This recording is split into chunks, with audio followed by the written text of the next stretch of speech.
Eu quero passar a oportunidade para o nosso irmão evangelista, irmão Fernando Rodrigues.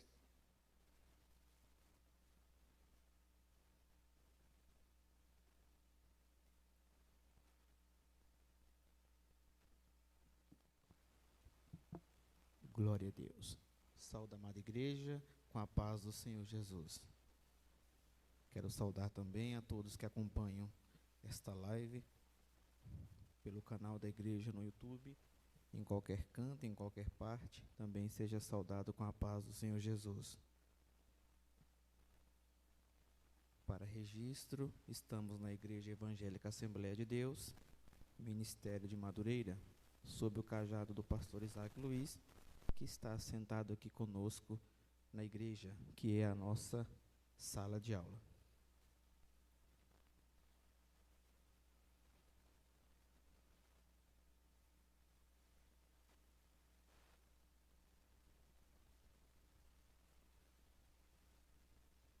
Glória a Deus.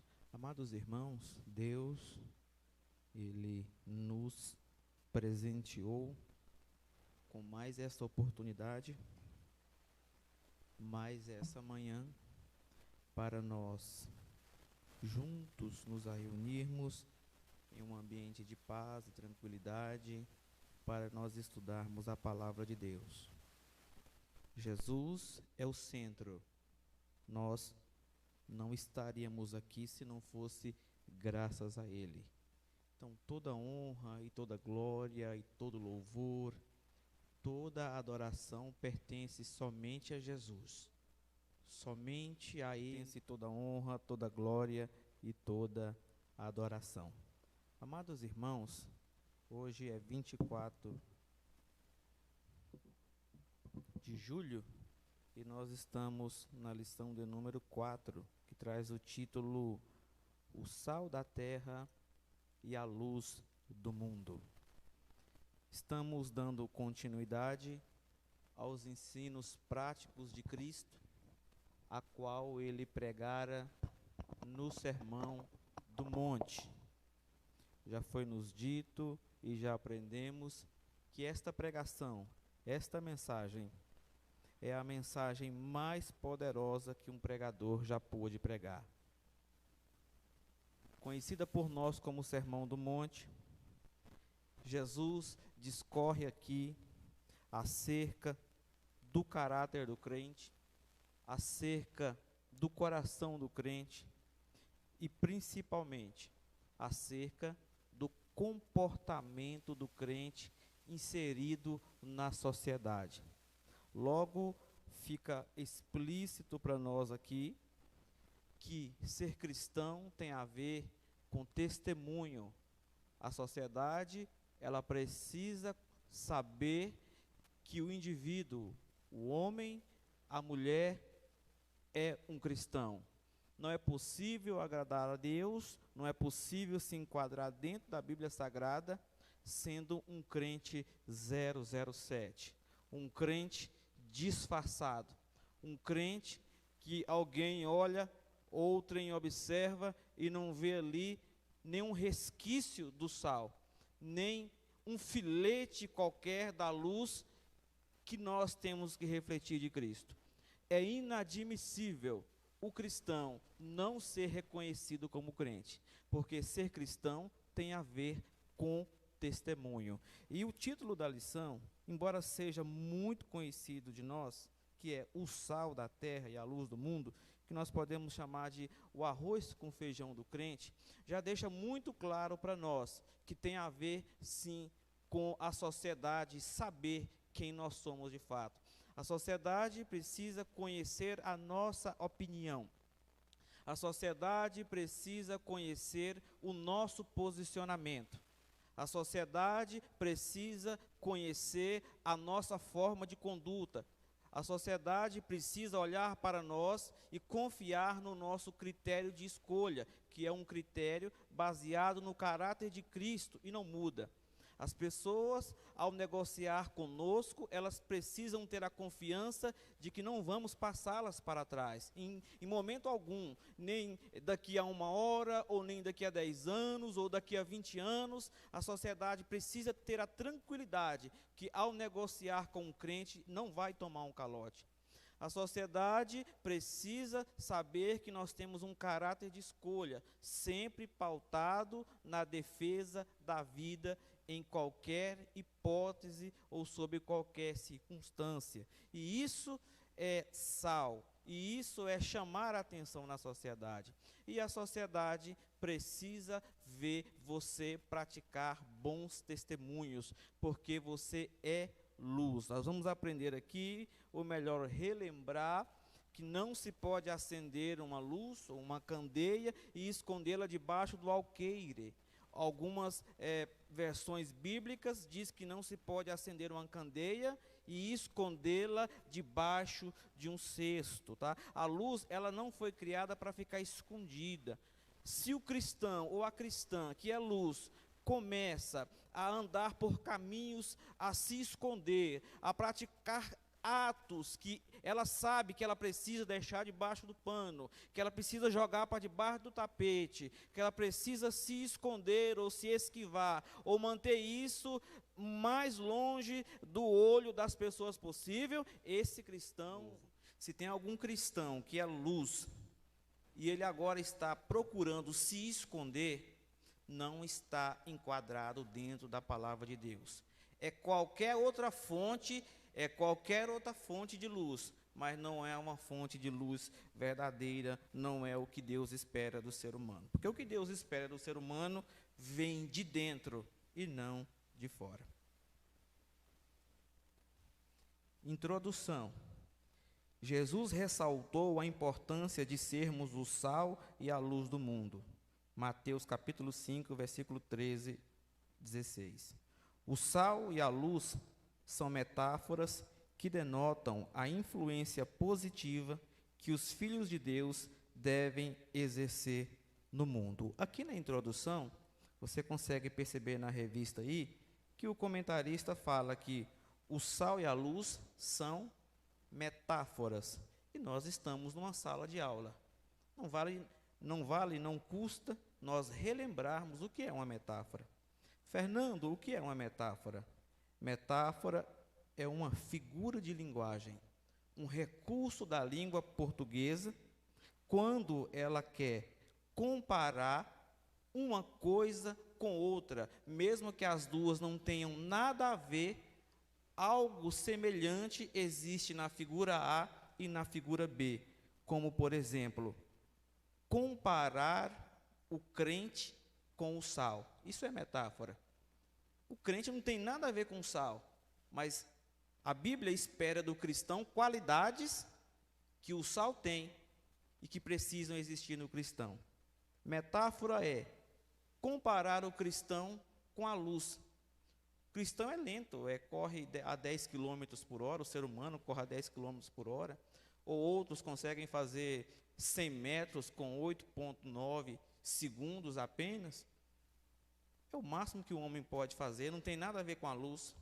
Mas o recurso da língua portuguesa, chamada metáfora, nos diz que existem qualidades na luz que a Bíblia requer e espera que aqueles que se professam cristãos também manifestem em sua própria vida. Sal, luz, é o que vamos estudar nessa manhã. Tópico 1.1, vós sois o sal da terra. Ao fazer tal declaração, Jesus revela a dupla função que devemos exercer nesse mundo avesso e pecaminoso. Somos sal e luz, os agentes influenciadores. Filipenses capítulo 2, versículo 15. Na Conemad desse ano, a primeira que eu fui, aliás, para não ser exibido e chique, primeira que eu fui, não vou dizer a desse ano, a primeira que eu fui, eu escutei um pastor falar e ensinar que a sociedade, ela está podre. E o papel da igreja é desacelerar esse estado de putrefação. Ou seja, é inevitável que a sociedade se apodreça. É inevitável. Mas o papel da igreja é desacelerar esse quadro. Ele tem que acontecer, a Bíblia tem que cumprir, né? Se é verdade o que a Bíblia diz, nós, como cristãos e servos de Deus, temos que nos preparar para o dia da manhã. Temos que nos fortalecer na fé e na oração e deixarmos de confiar em A, B e C e entendermos que a nossa confiança, que sempre foi no Espírito Santo, precisa continuar focada somente nele, porque ele não erra, ele não falha. Então a sociedade, ela está apodrecendo, e o meu papel e o papel dos irmãos é desacelerar este processo. Lá no tópico 1.3 ou no tópico 2, nós vamos aprender que o sal, ele é asséptico, ele não tem propriedades curativas, ele tem propriedades conservadoras. A gente vai entrar em maiores detalhes depois.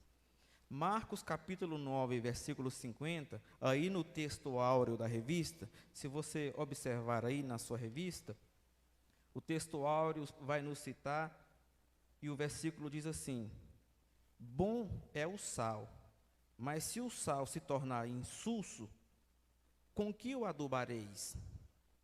Irmãos, em outras versões bíblicas e na própria origem da palavra, adubar também é salgar. Se o sal perde a sua qualidade de se salgar, nós não vamos lá adicionar sal no sal para o sal voltar a poder a salgar. Não, tem como. A gente pega o sal e o que a Bíblia diz, nós lançamos fora e pegamos outro sal. Segunda coisa que acontece nesse versículo: depois que o sal é lançado fora, ele não presta mais para nada. E o versículo diz: somente para ser pisado. E Deus não nos conquistou na cruz do Calvário através de seu Filho Jesus para que voltássemos novamente a ser pisados. Outrora fomos pisados pelo pecado. Aí aceitamos a Cristo, Cristo nos dá uma posição no mundo celestial, e aí nós jogamos esse poder de salgar fora, e agora os homens vêm pisar em nós. Deus não tem isso para nós. Aqui o comentarista, quando ele cita este versículo, a gente consegue extrair daí algumas questões. Primeiro, o sal foi jogado fora, mas ele ainda está ali. Não sei onde se joga o sal fora, não sei se é num depósito, se é numa calçada, se é numa estrada de terra, se joga ele nas águas novamente, eu não sei. Mas o sal que se torna insípido, insolso, ele é jogado fora. Mas ele está jogado em um local onde passam pessoas. Isso aqui indica, estamos falando em metáforas, o sal aqui é o crente. Isso aqui indica que a sociedade, ela consegue perceber quando o crente começa a se tornar descrente, quando ele vai minguando, quando ele vai ficando insosso, quando ele já não vai mais causando sede nas pessoas, quando ele vai deixando de ser sal, a sociedade percebe, a sociedade sente. E isso, para nós, fica como um alerta, porque somos uma carta aberta, um livro aberto, né? Estamos rodeados de uma tão grande nuvem de testemunha, a Bíblia nos fala. Aqui, essas testemunhas, elas são os seres humanos da sociedade, elas são os espíritos malignos que habitam nas regiões celestiais, são os arcanjos, os serafins, os querubins e a própria Trindade que habita no mais inacessível céus. Então, nós estamos cercados de nuvem de testemunhas, seres humanos, o Criador, os anjos e os anjos caídos estão ao nosso redor, nos observando.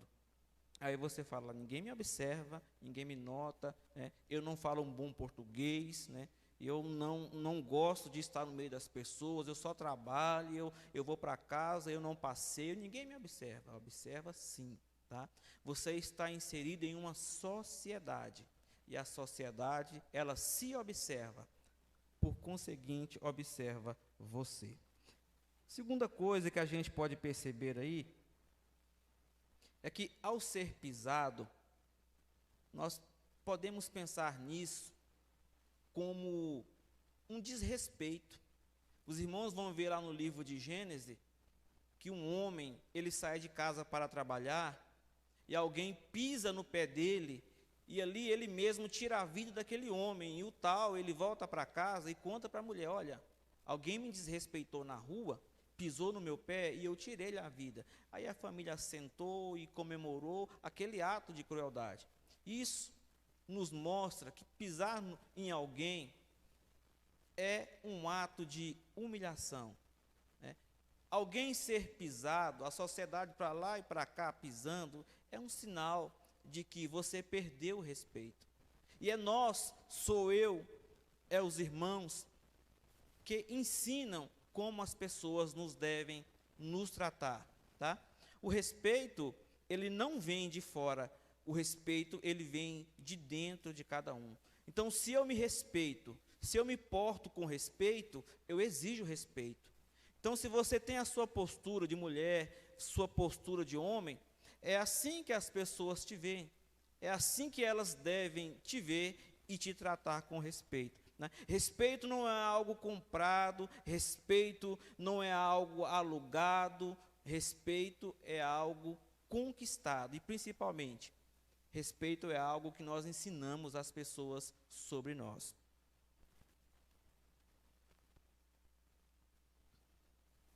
Aqui no tópico 1, o comentarista diz o seguinte: somos como sal e luz, agentes influenciadores. Filipenses capítulo 2, versículo 15. Vamos ler esse texto de Filipenses? Abra sua Bíblia comigo. Filipenses capítulo 2, versículo 15.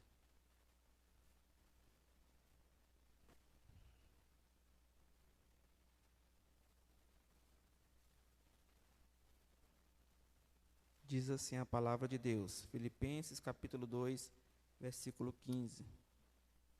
Para que sejais irrepreensíveis e sinceros, filhos de Deus inculpáveis no meio de uma geração corrompida e perversa, entre a qual resplandeceis como astros no mundo. Para que sejais irrepreensíveis e sinceros, filhos de Deus inculpáveis no meio de uma geração corrompida e perversa, entre a qual resplandeceis como astros no mundo. Quando nós colocamos esse versículo bem pertinho do olho e relemos ele várias e várias e várias vezes, nós conseguimos perceber 4 adjetivos. Dois adjetivos bons. Primeiro, irrepreensível e sincero. Essas são as boas qualidades do cristão. Em contrapartida, o final do versículo, ele cita corrompido e perverso. Então, aqui nós temos um páreo, nós temos um enfrentamento de qualidades, 2 qualidades que o crente precisa ter para que ele possa combater 2 grandes problemas do mundo e da sociedade. Primeiro, o cristão, o versículo diz que precisa ser o cristão irrepreensível e precisa ser o cristão sincero. Por que não só irrepreensível? Há muitos cargos, há muitas posições que o homem alcança na sociedade, aonde ele vai ficar investido de grande autoridade. Por exemplo, o juiz. Você não pode reprimir um juiz de qualquer jeito. Você não pode repreendê-lo de qualquer forma. Mas isso não garante que ele seja sincero. Por isso a Bíblia é completa, detalhista e inteligente no seu diálogo conosco, tá? A Bíblia, não falta palavra na Bíblia, ela deixa 1 mais 1 é igual a 2, a continha bonitinha, redondinha, fechadinha, para a gente entender. Por isso que nós chamamos de arroz com feijão. Não precisa ser só irrepreensível, precisa ser sincero. E aí você me pergunta, quem é que mede a sinceridade do ser humano? Aqui é o negócio, somente Deus pode te julgar. É por isso que existem muitos enganos, muitos conluios, muitas mentiras, muito lixo em todas as áreas da sociedade, porque só Deus pode prescrutar e saber quem é e quem não é. Tá? Só aquele grande dia, o grande dia do Senhor, é que vai dar a paga daqueles que escondem a falta de sinceridade. Porque a sociedade é corrompida, ou seja, ela foi tirada do caminho e não exerce mais a função para a qual ela foi criada. E segundo, ela é perversa. A sociedade é mal. Mal tem um âmbito aí de palavras que a gente poderia traduzir por mal. Mas por que não dizer somente uma? A sociedade não perdoa. Por que eu estou dizendo isso e anotei para falar? Porque nós que somos cristãos, não podemos errar. A sociedade pode errar. A sociedade pode brigar no trânsito, eles podem xingar, eles podem quebrar o pau lá, não tem problema nenhum. Mas vá um cristão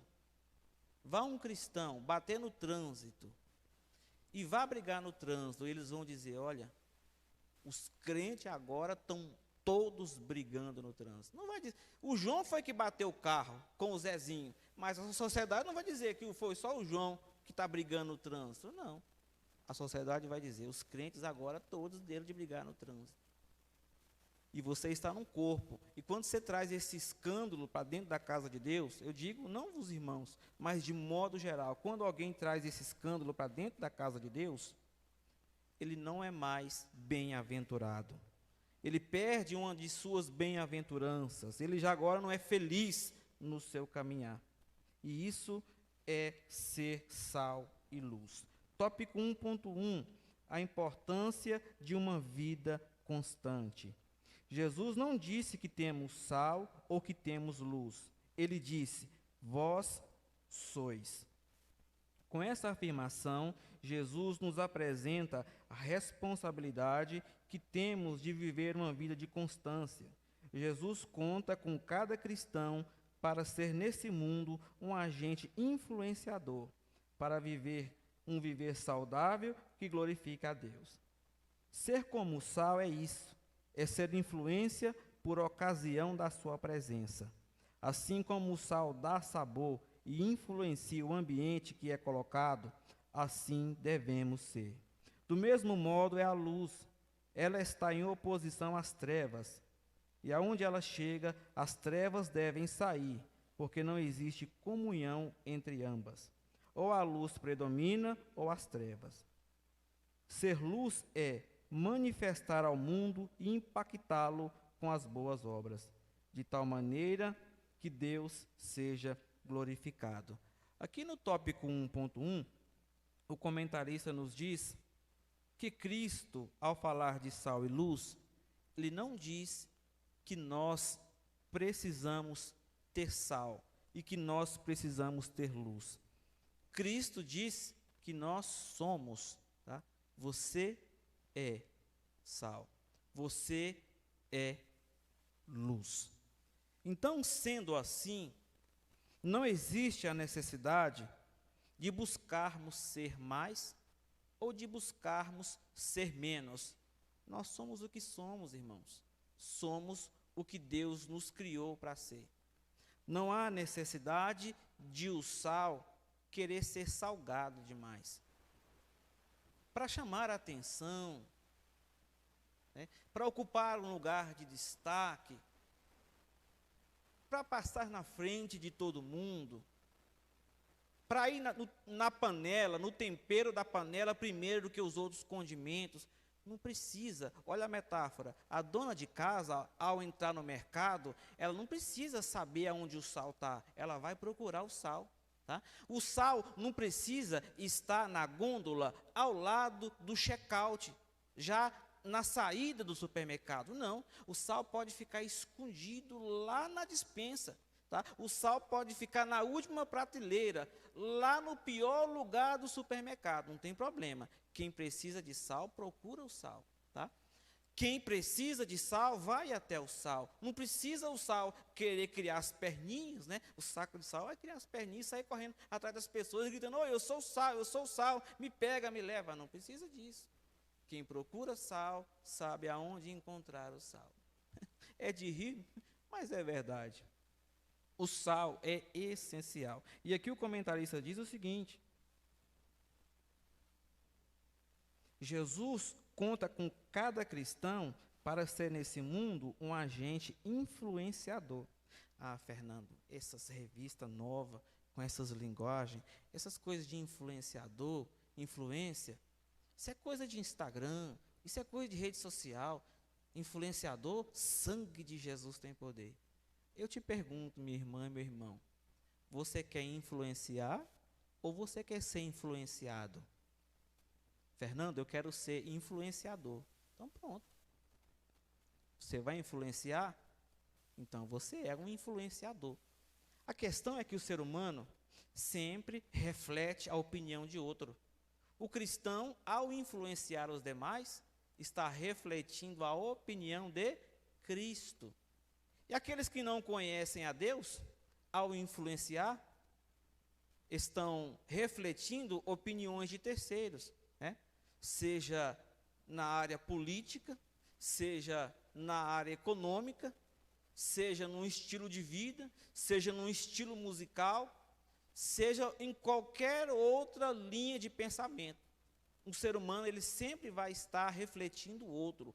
O privilégio do cristão, ele é maravilhoso, porque ele pode, em vez de refletir a ideia de um ser humano falho, de um ser humano corrupto e enganoso, o crente pode refletir a ideia de Cristo, o reino de Cristo. O apóstolo Paulo, ele nos cita lá no livro de 2 Coríntios, capítulo 3, versículo 18, e lá diz assim: mas todos nós, com a cara descoberta, refletindo como um espelho a luz de Cristo. Quando Paulo fala de cara descoberta, ele está falando de alguém sem máscara, de alguém que não tem nada a esconder de ninguém, né? Alguém que está vivendo tranquilamente e fazendo certo, sabedor de que a sociedade o observa. O poder relevante do sal. John Stott disse que a salinidade do cristão é o seu caráter conforme descrito nas bem-aventuranças. É discipulado cristão verdadeiro, visível em atos e palavras. 1 Pedro capítulo 2, versículo 9. No comentário, todas as parábolas da Bíblia, há uma citação feita pelo Dr. Campbell Morgan acerca do sal. Ele nos diz que o sal é asséptico, não antisséptico. O antisséptico é contrário ao veneno e capaz de curar. Asséptico é algo destituído de veneno. Nesse caso, o sal nunca cura a corrupção, ele a previne. Ou seja, se a carne estiver contaminada e corrompida, ele nem descontaminará, nem purificará. Ele impedirá que a corrupção se espalhe, não permitindo que todo o resto se contamine. Agindo como sal, cada servo de Deus é um instrumento do Senhor que impede a proliferação do mal. Eis a importância de não se tornar insípido nesse mundo. Marcos capítulo 9, versículo 50. O interessante é que o pastor que falou sobre a sociedade estar se apodrecendo na convenção é uma ovelha do nosso comentarista, né? E aqui nós temos o prazer de ler nas próprias linhas da revista o que o bispo Abner fala acerca da sociedade e acerca da igreja. Ele diz: ao citar Campbell, e Campbell afirma que o sal, ele não tem propriedades curadoras, tá? O sal, ele não é a cura, tá? O sal, quando eu aplico na vida dos irmãos, nós podemos entender que nós não somos a cura para a sociedade. O que cura a sociedade é o médico dos médicos. Nunca foi sobre nós, né? Não é sobre os irmãos, não é sobre mim. A igreja não é o centro da Bíblia Sagrada. O centro da Bíblia Sagrada é Cristo. Então, sendo Cristo o centro, com toda lógica de certeza, somente Ele pode curar a sociedade. Somos sal? Somos. Porém, curar a sociedade está na mão dos médicos, do médico dos médicos, que é o nosso Senhor e Salvador Jesus Cristo. Tópico 1.3. O sal provoca sede. Sabemos que o sal provoca sede. E a pergunta é: que tipo de sede estamos provocando nas pessoas acerca de Cristo? Será que na nossa vida está atraindo as pessoas para virem a Cristo ou expulsando-as? O mundo está embriagado de materialismo e insípido de espiritualidade. Ele está intoxicado de valores errados e insípido dos valores eternos. Ele está intoxicado com o conhecimento humano e insípido com a sabedoria divina. É por isso que Jesus nos diz que devemos ser sal, para dar ao mundo que nos rodeia este sabor que Deus deseja que tenha. Como podemos ser sal para a nossa sociedade? Vivendo de modo santo, honrado e com um autêntico testemunho acerca de Jesus Cristo. Aqui no tópico 1.3, irmãos, eu queria propor aos irmãos, como uma forma de dinâmica, os irmãos se deixarem ser confrontados por perguntas incisivas, por perguntas pesadas, por perguntas que vão colocar os irmãos na parede. Um grande físico, Albert Einstein, afirma o seguinte, abre aspas: não são as respostas que movem o mundo, são as perguntas, fecham aspas. Então, se o mundo é mundo como hoje, foi porque surgiram perguntas, né? Às vezes a gente recebe cada pergunta, a gente conta até 10, não é? Para não responder.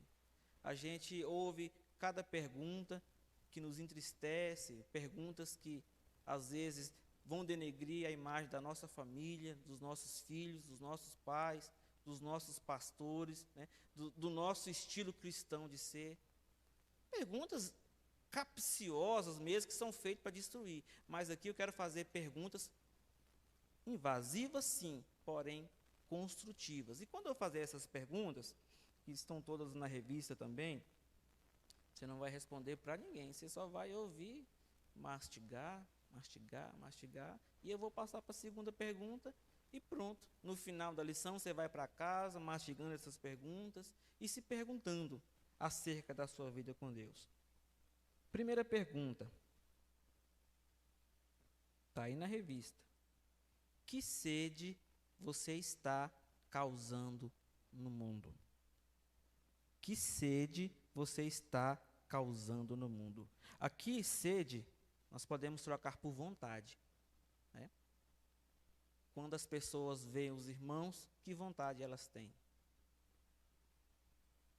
Segunda pergunta, quando as pessoas se aproximam de você e começam a te ouvir, elas querem voltar depois?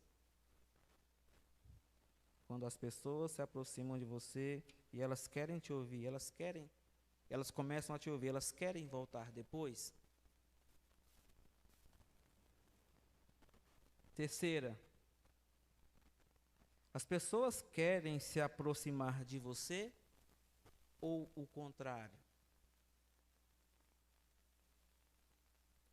E quarta pergunta é: você está atraindo as pessoas a Cristo ou está expulsando as pessoas de Cristo? Então, são 4 perguntas bem incisivas mesmo, tá? Por isso eu fui bem educado ao introduzi-las, porque são pesadas, né? Você falar 4 perguntas dessa aqui com a cara feia, pronto, arrumou briga, né? Você vai ser uma pessoa mal educada, ignorante. Você pode falar o que quiser para as pessoas, desde que fale com educação. Então, leve essas 4 perguntas, que são baseadas aí no tópico 1.3. Que sede estamos provocando nas pessoas? Aqui o comentarista diz o seguinte: que o mundo está intoxicado do conhecimento humano e insípido do conhecimento divino. Que o mundo está intoxicado do materialismo e insípido do conhecimento espiritual. Então, amados irmãos, às vezes nos bate aquela preocupação que vem a nós no que diz respeito: será que nós vamos saber falar de Cristo para quem irá nos procurar? Quem quer me ouvir? A pergunta é: quem quer me ouvir está interessado no que eu tenho para falar? Né? Às vezes aí a gente começa a olhar para a gente mesmo, né? A nossa conta bancária lá embaixo, no zerinho, né? Os aluguel vencendo, o talão de energia nós não pagamos ainda, a despensa às vezes está vazia, e às vezes vem alguém com grandes posses e grandes condições financeiras chorando e pedindo um conselho da nossa parte, uma oração da nossa parte, e a gente fica preocupado se de fato nós temos algo para oferecer. Então aqui eu quero deixar uma palavra de conforto aos irmãos, baseado no que estamos aprendendo, nesse arrozinho com feijão aqui dessa manhã. Sim, nós temos o que o mundo precisa. O mundo está se afogando no materialismo, né? São grandes contas bancárias, são muitas casas já pagas, não tem boleto na segunda-feira, as pessoas lá, muitos têm do bom e do melhor, mas ainda não encontraram o que você já encontrou, o chamado gozo na vida que nós sabemos e conhecemos como paz, tá? Falta paz no mundo, porque o diabo, ele dá com uma mão e tira com a outra. E Cristo, ele nos dá uma paz fixa, uma paz estável, uma paz não baseada na circunstância do momento, mas uma paz baseada na proteção que ele nos oferece ao longo de toda a nossa vida. Então, sim, nós temos para oferecer aquilo que o mundo busca em nós. Tópico 2. Vós sois a luz do mundo. Aqui falamos um pouquinho de sal, à minha maneira. Agora vamos falar da luz do mundo. Não existe outro motivo para a existência da luz, a não ser para que ilumine. Não existe outra forma de iluminar esse mundo de trevas a não ser testemunhando. Mateus capítulo 5, versículo 16. Tópico 2.1. A luz deve brilhar. Brilhar faz parte da natureza da luz. É para isso que ela existe. Jesus disse que somos luz para esse mundo. Como filhos de Deus, devemos brilhar em meio às densas trevas desse mundo pecaminoso. Mateus, capítulo 5, versículo 14 a 16.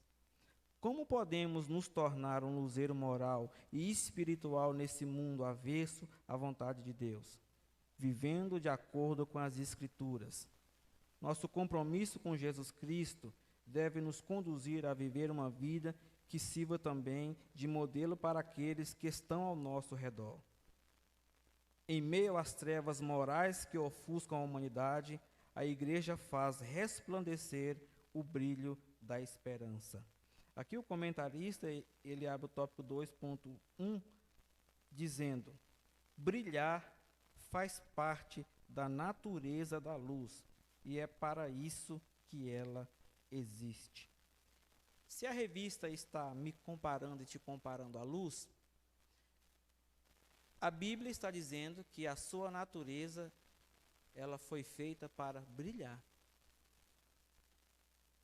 Existem posicionamentos, existem teorias e filosofias criadas para tirar o ser humano dessa função primordial que é brilhar.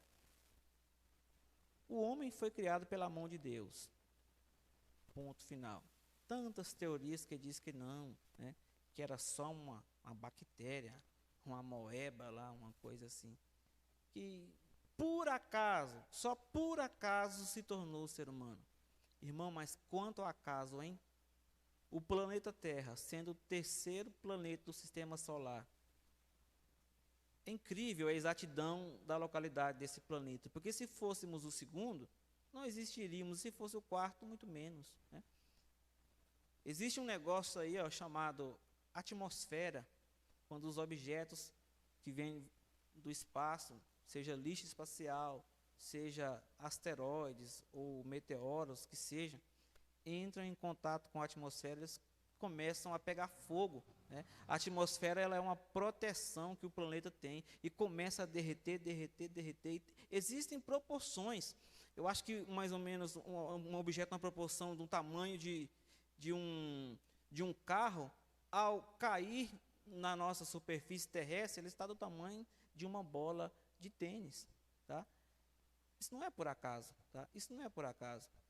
Não é mesmo por acaso. Existem tantas outras questões que, ao analisarmos, nós ficaremos tão intrigados o quanto a exatidão de Deus é perfeita nisso. E Deus criou todas essas coisas para o ser humano, para o ser humano. O ser humano se desviou, agora tudo está na mão da igreja. E aqui o comentarista diz que a nossa qualidade, a nossa natureza e característica é brilhar. Quando Satanás ele derruba Adão lá no jardim, primeira coisa que ele tira do homem é o brilho. Brilho. Fernando, mas como assim? O Adão brilhava? Não sei, a Bíblia não fala disso. Mas eu tenho certeza de uma coisa: brilho é algo que vem de dentro, né? Bom caráter, bom testemunho é algo que vem de dentro, você emana de dentro. Quem tem, tira de dentro, tá?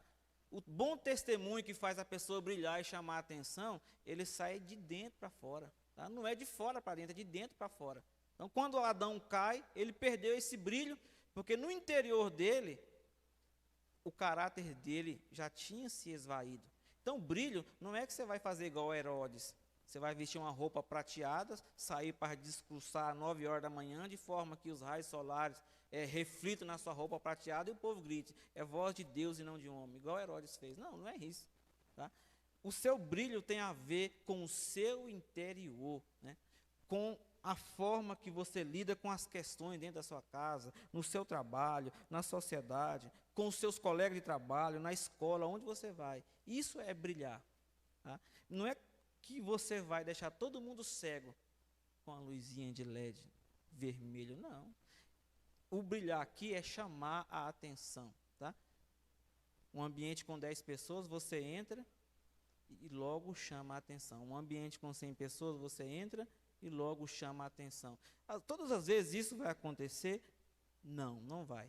Às vezes vai ser necessário tomar uma decisão, aí você toma uma decisão baseada na palavra de Deus, né?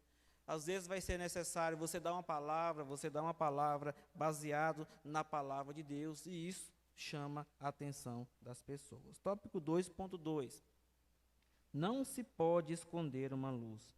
Jesus deixou bem claro que a luz foi criada para iluminar, e isto não pode acontecer se ela estiver escondida. A instrução divina é que possamos reluzir e se fazer conhecido de todos os segmentos, pois quando restringimos a dimensão da nossa vida espiritual somente aos limites do culto ou dos nossos lares, estamos escondendo o que deveria ser amplamente apresentado. Atos capítulo 5, versículo 42. Devemos observar bem o que Jesus está dizendo, pois podemos estar apenas pregando para nós mesmos, e com isso estamos limitando o alcance do potencial que nos foi oferecido por Ele. Devemos ampliar nossas fronteiras. Romanos capítulo 15, versículo 20. O comentarista nos ensina aqui, em palavras bem claras, que ser crente, em outras palavras, não é só vir para a igreja, né? Não é só cultuar no horário do culto, né? Ser crente não é ser só pregador dentro das quatro paredes, é necessário ser pregador lá fora, tá? Em outras palavras, ser crente aqui dentro, como ele diz que precisamos expandir, é muito fácil, né? Vem aqui para dentro da igreja, veste as nossas roupas, falam os nossos vocabulários, né? Come a comida que nós comemos, escuta as pregações e os ensinamentos que nós ouvimos, se mistura no meio de nós. Mas o que o comentarista está dizendo aqui é que esse negócio precisa sair porta fora, tá? É lá fora, é lá na rua que as coisas de fato acontecem, tá? A luz deve chamar a atenção lá fora. A sociedade precisa ver em nós que nós somos crentes de fato, de verdade, tá? Como a gente deve fazer isso? Pagando o que nós compramos, tá? Não dando calote em quem nós negociamos, tá? Não mentindo, não marcando compromisso e não cumprindo, porque ou coisa feia é o homem que dá a palavra, que faz o compromisso e ele não assume, tá? Isso é horrível, prejudica a obra de Deus e principalmente prejudica os jovens, tá? Jovem, ele tem um problema com incoerência. Jovem não aguenta incoerência, tá? O pregador que vive uma coisa, o obreiro que fala uma coisa e a vida dele lá fora é totalmente diferente, ele destrói a mocidade da igreja, porque jovem não vive pela própria experiência. O jovem, ele vive por espelhamento, tá? O jovem precisa ter um líder, ele tem que ter testemunho, até ele ir alcançando a maturidade e entender que em qualquer área da sociedade que existir pessoas, o inimigo vai atuar ali também de maneira negativa. Tópico 2.3. Cristo, nossa fonte de luz. Acerca de si mesmo, Jesus diz ser a luz do mundo, a fonte de luz que jorra para todos. Assim como uma lâmpada naquele tempo precisava de combustível para produzir luz, nós dependemos da fonte e precisamos estar conectados a ela em todo o tempo para poder manter a chama sempre acesa. Jesus diz que não há como ficarmos escondidos sendo luz. Todos estão nos vendo, reparando nossas atitudes e testemunhos. Somos como uma cidade sobre um monte, cujo brilho chama a atenção de todos. O texto nos ensina que é a luz que deve brilhar, e não nós. A luz que brilha em nós é a vida compartilhada por Cristo. O comentarista diz assim, Jesus diz que não há como ficarmos escondidos sendo luz. Todos estão nos vendo. E essa luz, ela não é minha, essa luz, ela não é sua, essa luz, ela é de Cristo. Eu sempre gosto de dizer, qualquer ensinamento que tire Cristo do centro, qualquer pregação bíblica que tire Cristo do centro, não é algo proveniente da parte de Deus. Da mesma forma que elogios e tapa nas costas a irmãos, sabe?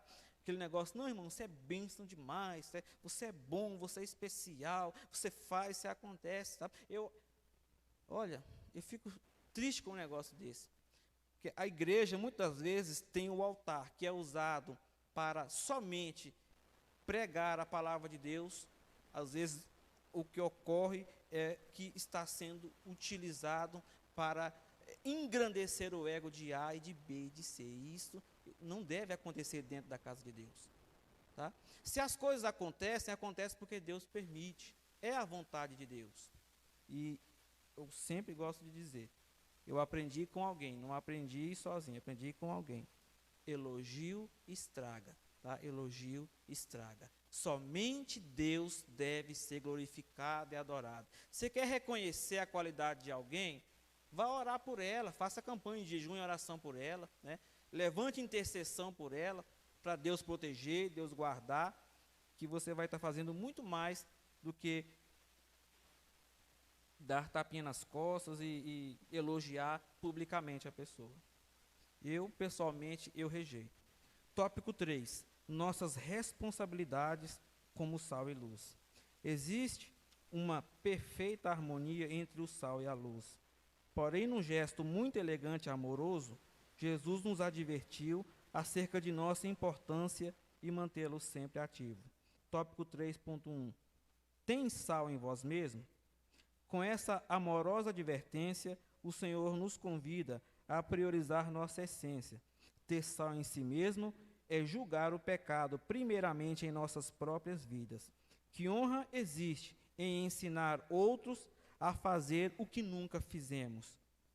Ter sal é permitir que o Espírito Santo e a palavra nos limpem e eliminem os elementos destrutivos que existem dentro de nós. Salmo 119, Marcos 7.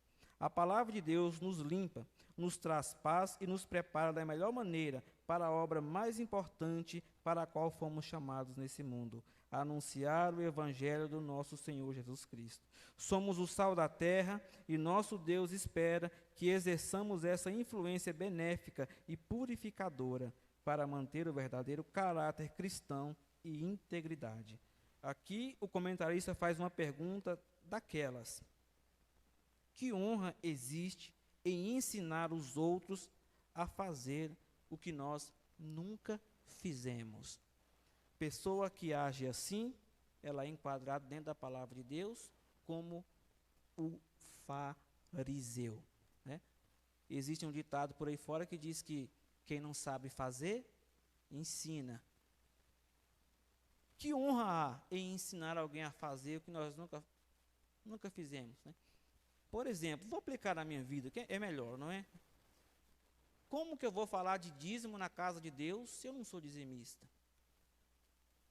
Como eu vou falar em ser, como se deve ser um bom marido, se eu sou um péssimo marido?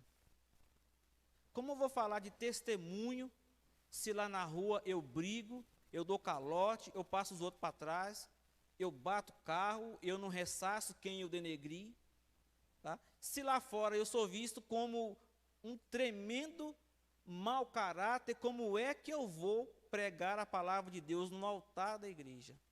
É a pergunta que o comentarista está fazendo aqui. Que honra há em ensinar as pessoas a ser alguma coisa que nós nunca fomos? Por que eu estou batendo aqui nessa tecla aqui, irmãos? Porque ensinar as pessoas a ser algo de bom não é só trabalho do corpo de obreiro da igreja, não. É trabalho das irmãs e dos irmãos. E isso, quando o comentarista inseriu aqui essa pergunta, ele tinha isso em mente. Chamar a atenção dos irmãos para nós continuarmos e não desanimarmos nessa árdua tarefa de viver também aquilo que nós pregamos. É difícil. Eu sei que para os irmãos não é fácil. Os irmãos fazer na prática aquilo que os irmãos professam dentro da igreja, né? Às vezes lá os irmãos perdem, né? Às vezes lá fora os irmãos tomam prejuízo só para manter o bom costume de viver também aquilo que os irmãos acreditam que é o certo. E Deus nos trouxe aqui não para nos dar R$1.000, não para nos dar 100.000, ou para nos dar já a vida eterna agora. Não, Ele não chamou aqui para nos dar dinheiro para a gente servir Ele, não. Ele nos chamou aqui para nos fazer um alerta muito grave de que precisamos continuar vivendo aquilo que nós pregamos no altar da igreja, tá? Porque se não for assim, irmãos, não é igreja, né? Se for assim, não é casa de Deus. Tópico 3.2. Quem pratica a verdade vem para a luz. Observemos que a mesma advertência dada ao sal também foi dada à luz. Se o sal pode perder o sabor, a luz também pode perder o seu brilho. Mateus 5,16. Duas coisas importantes chamam a nossa atenção. Primeiro, os que praticam a verdade vêm para a luz. Segundo, quem é luz deve ser exemplo da verdade. Essa é a nossa responsabilidade para com aqueles que nos observam. João 3,21. Que influência pode ter uma lamparina apagada na escuridão? Olha as perguntas aqui, amados irmãos, movendo o mundo, nos ensinando. Olha a pergunta que ele faz. Que influência pode ter uma lamparina apagada na escuridão? Assim também é a vida de um cristão sem o brilho da graça divina em sua vida. Cuidemos para que nossas lâmpadas não se apaguem como as das 5 virgens loucas, Mateus 25. A ausência da luz na vida de um cristão pode significar várias coisas, inclusive uma vida de trevas. A ausência da luz na vida de um cristão pode significar várias coisas. Ele foi muito educado, olha só. Pode significar várias coisas, inclusive uma vida de trevas, né? Ele poderia dizer que a ausência da luz seria a ausência de salvação nessa vida, a ausência de comunhão com Deus e tantas outras coisas mais. Tópico 3.3. Sal e luz, uma perfeita combinação. Enquanto o sal serve para dar sabor onde penetra, a luz deve, por sua vez, iluminar o ambiente onde a escuridão é predominante. Como seria o mundo sem sal e sem luz? Olha a outra pergunta aqui, pontual. Como seria o mundo sem sal e sem luz? Agora, nós estamos falando tudo aqui, como eu disse no começo, em metáforas, né? O sal é você e a luz também. Agora, vamos fazer essa pergunta dentro da Bíblia. Como seria o mundo sem a igreja? Um esbórnia, isso aqui já tinha virado uma Sodoma e Gomorra multiplicado por 1 trilhão. Um lixo, isso aqui seria o lixo da galáxia, falar a verdade. A sociedade vai de mal a pior, e na contramão vamos nós, indoutos, sem formação acadêmica, né? Falando um português todo erradinho, mas nós vamos na contramão, seguindo a Jesus, que é o autor e consumador da nossa fé, nem olhando para a direita, nem olhando para a esquerda, mas olhando para Cristo, que é o varão perfeito. E isso para nós é maravilhoso, porque como a gente consegue? A não ser pela ajuda do Espírito Santo de Deus. É um grande sinal de que Deus está conosco, meus irmãos. Quando forçamos, é um grande sinal de que Deus está conosco. O comentarista continua: o sal impede e interrompe a corrupção. Essa é nossa responsabilidade, impedir que o mal avance. E como luz, devemos compartilhar a verdade, mostrando o caminho de Deus aos perdidos. Ser sal e luz é uma questão apenas de identidade. É isso o que Jesus disse que somos, Mateus 5. Somos veículos por meio dos quais a luz brilha, para que os homens tenham fome e sede de Cristo e possa conhecer o caminho. Para que os homens tenham fome e sede de Cristo e possam conhecer o caminho. Peço aos irmãos que fiquem de pé, vamos para o motivo de oração. Ore para que os valores divinos sobressaiam em vossas vidas. Soberano Deus e Pai, Pai do nosso Senhor e Salvador Jesus Cristo, nós oramos nesse momento e pedimos ao Senhor que nos guarde em meio a essa sociedade corrompida, para que os seus valores cristãos, os seus valores divinos que já estão em nós, sejam permanentes, sejam protegidos e não sejam desfalecidos as nossas forças para nos manter na contramão da sociedade. A sociedade precisa da igreja. E Pai, a igreja é cada irmã, a igreja é cada irmão.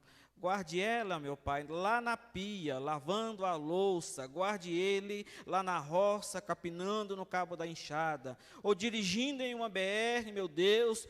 Ou de guarda em qualquer portão, meu Pai. Alivia o nosso fardo. Lava as nossas vestes espirituais com teu sangue. E aumenta o seu poder na nossa vida.